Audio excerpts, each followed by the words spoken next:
So students, as we discussed, British used India as a source of raw material for British industry.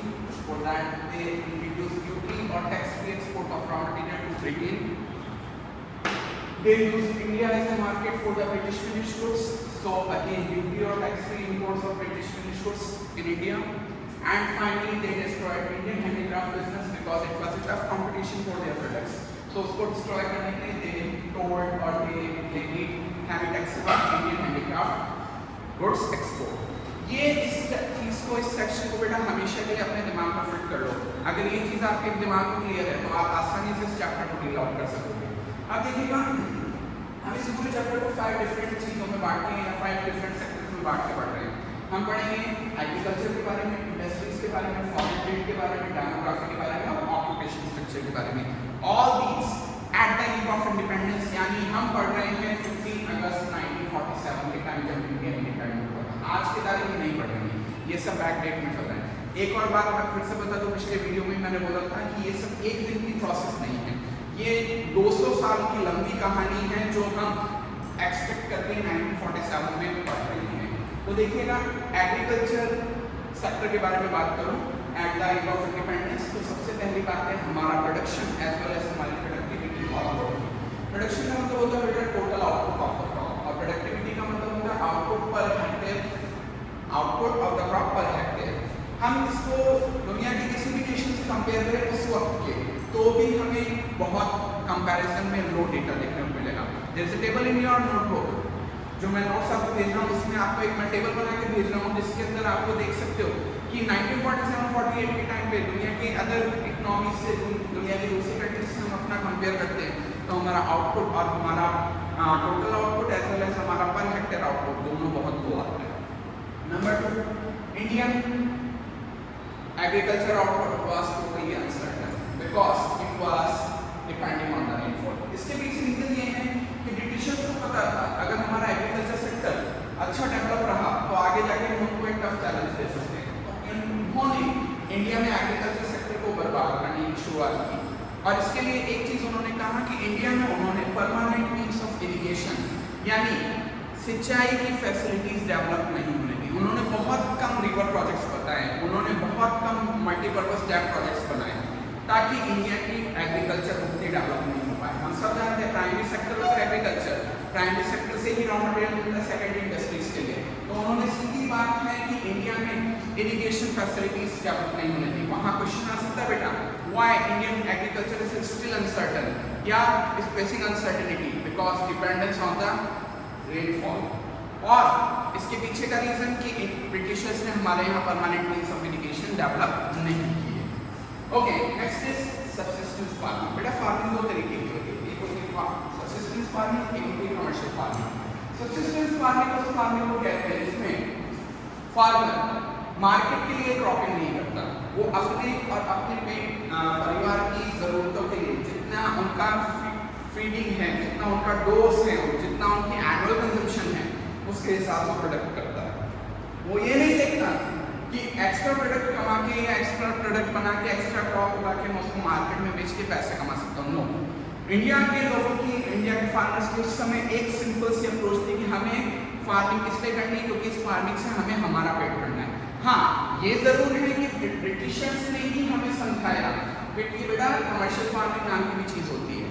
Okay, लेकिन majority हम इस पे बात कर रहे थे, सब्सिस्टेंस फार्मिंग की बात कर रहे थे. Next is gulf between owner and title.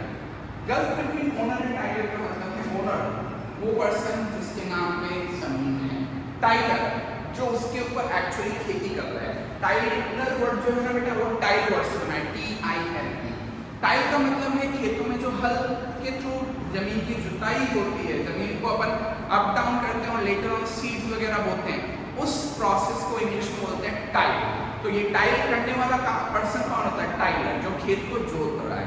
Okay, पहले ये बैलों और हल के थ्रू होता था, आज मशीन का टाइम आ गया तो ट्रैक्टर्स वगैरह यूज होता है. तो एक बात और आपको समझनी पड़ेगी, किसान ना तो आज की तारीख में अमीर है ना किसान उस समय अमीर था. ठीक है, तो आप ऐसा नहीं कह सकते कि हर किसान के पास अपनी जमीन है. तो कुछ किसानों को दूसरे लोगों के खेतों पे भी वर्क करना पड़ता था.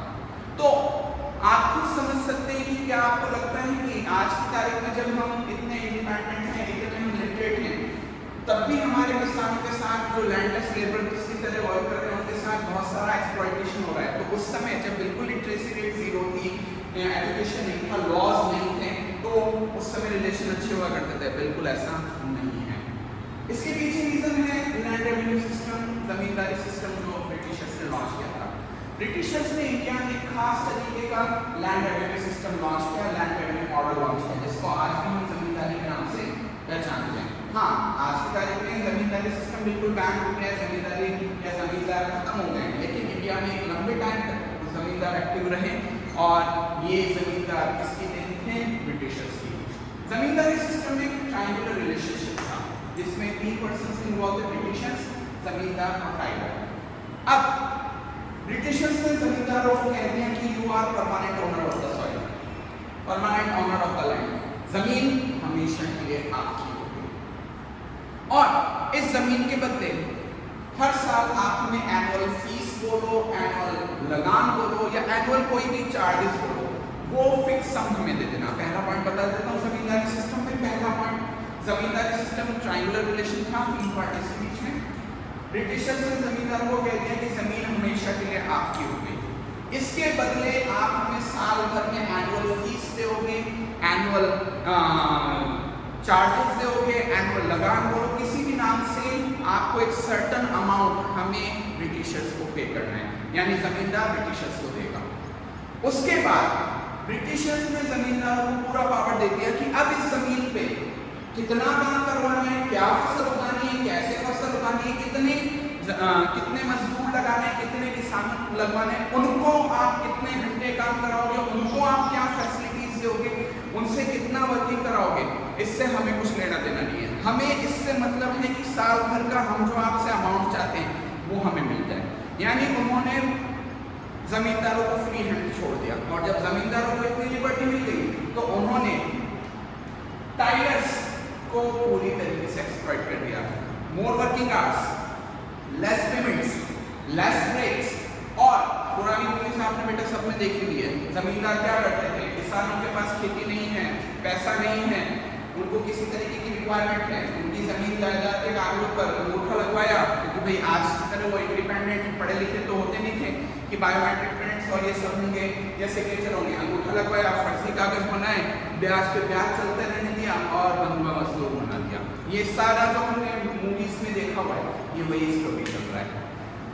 ओके, नेक्स्ट इज इंडिया में। अभी जैसे मैंने आपको बताया था कि फार्मिंग 2 तरीके की होती है बेटा, एक होती है सब्सिस्टेंस फार्मिंग, एक होती है कमर्शियल फार्मिंग। और फार्मिंग में 2 तरीके की क्रॉप्स उगाई जाती है बेटा, एक होती है फूड क्रॉप, एक होती है कमर्शियल क्रॉप। अब सब्सिस्टेंस फार्मिंग में क्या होता था? फूड क्रॉप उगाई जाती थी, वो भी केवल अपनी पेट भरने के लिए।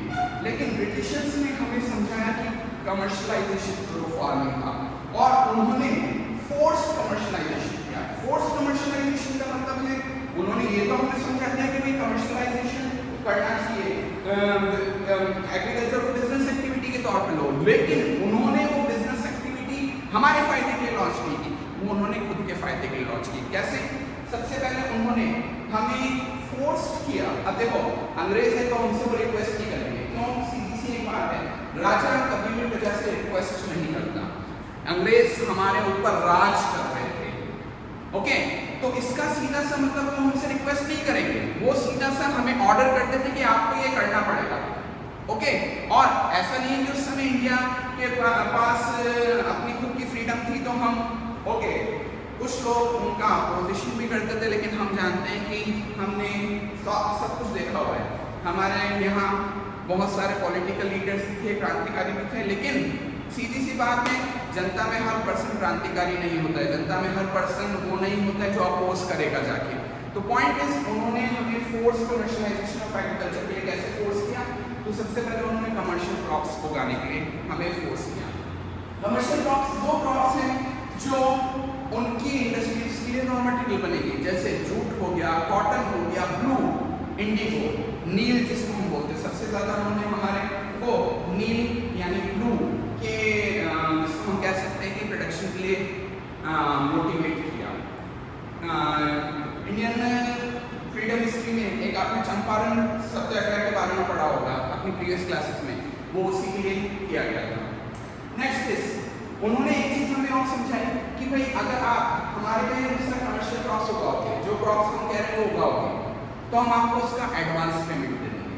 देखो किसानों को लालच देने के लिए उन्होंने क्या किया कि आपकी क्रॉप हम खरीदेंगे, आपकी क्रॉप हम खरीदेंगे और ये उसका एडवांस पेमेंट ले लेंगे। किसान को क्या चाहिए था? किसान को अंबानी टाटा इन परिवारों से नहीं था, किसान एक गरीब किसान था, तो उसको पैसा आता हुआ दिखा, उसने हाथों हाथ कहा कि ल्यूर जो आप बोलोगे क्रॉप में वही उगाऊंगा। तो ऑब्वियस है कि उन्होंने पेमेंट्स एडवांस करके हमारे किसानों को ल्यूर किया, लालच दिया और किसान उनके लालच में आ गए। एंड फाइनली जब किसान उनके कहे अनुसार फूड क्रॉप को छोड़कर कमर्शियल क्रॉप्स उगाने लग गया, तो ऑब्वियस है अब उसे फूड कहाँ से खरीदना पड़ेगा? मार्केट से।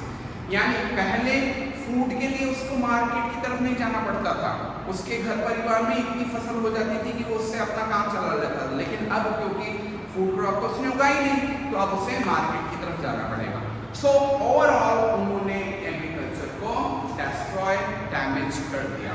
And same going with the other sectors to.